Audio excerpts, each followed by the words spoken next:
What song had the longest journey ever to become number one? Hi, it's Drew, and it's time to go behind one of the biggest Christmas hits of all, Mariah Carey's All I Want for Christmas Is You. Behind the Christmas Hits with Drew Savage. It was late 1993, and Mariah's then husband and head of her record company, Tommy Mottola, began strategizing with his team about her next career move. To everyone's surprise, they decided a Christmas album was the way to go. And Mariah could not understand why. Her most recent album, Music Box, had been her biggest success yet, with hits like Dream Lover and Hero. The album sold more than 28 million copies worldwide. An album of Christmas standards felt like a project for way further down the road and not for someone who had only been a pop star for about 3 years. Remember, in 1993, contemporary artists did not do Christmas albums. She thought they were way off with this.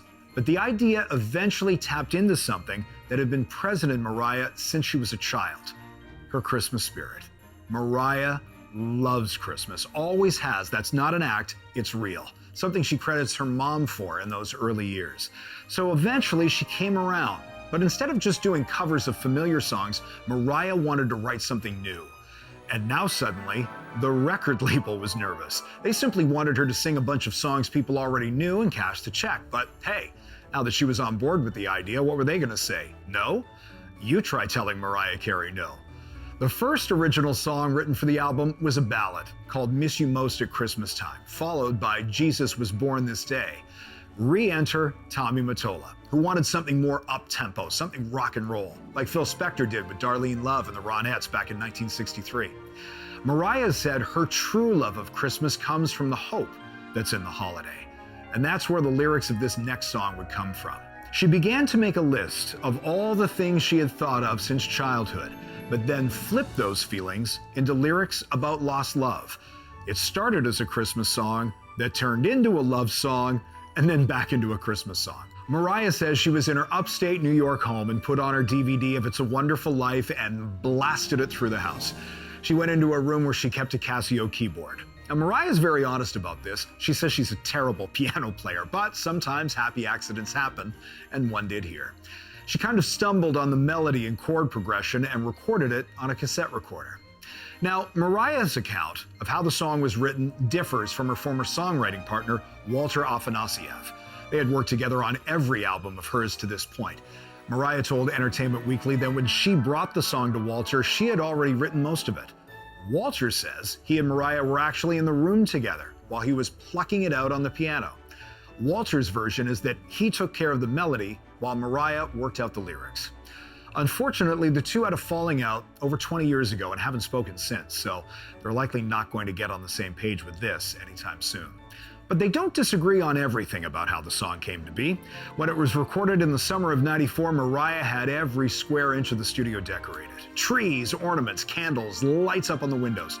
Even the temperature was turned way down. Mariah wanted the song to feel like something she could have grown up listening to, something you couldn't help but be happy listening to.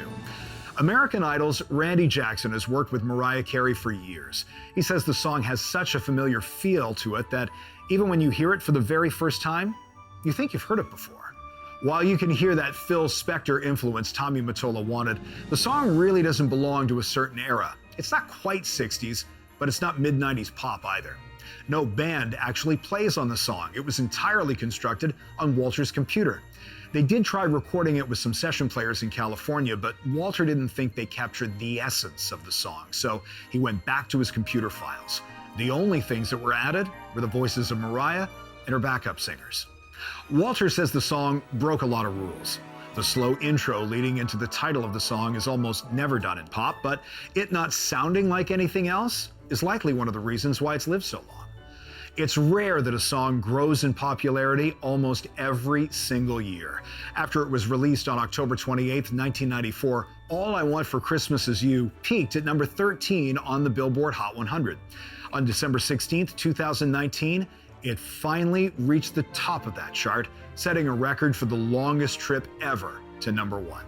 It was also the first time a Christmas song had been number one on the Hot 100 since the Chipmunks song in 1958. It also became Mariah's first #1 hit since 2008 and her 19th overall. And it's the biggest selling Christmas song on digital platforms like iTunes ever. Mariah told the New York Times that after picking it apart for years, she's finally at a place where she can enjoy it. As for Walter, despite the falling out with Mariah, he pinches himself every year when the song becomes a hit all over again. Quote, "My ex-wives, my children and my grandchildren are enjoying a lot of nice things because of that song." Whose version of who wrote what and where is closer to the truth, or is the truth somewhere in the middle? It probably doesn't matter. Mariah and Walter share equal songwriting credit, and unlike some other Christmas classics, no lawsuits have ever been filed over that. Mariah calls co-writing the song one of her greatest achievements. That's not hyperbole. Unless you're old enough to remember Bing Crosby's White Christmas when it was brand new in 1942, there isn't a Christmas song since that's done what Mariah Carey's has. Thanks for joining us. For more stories behind the Christmas hits, like and subscribe and keep the festive vibes alive.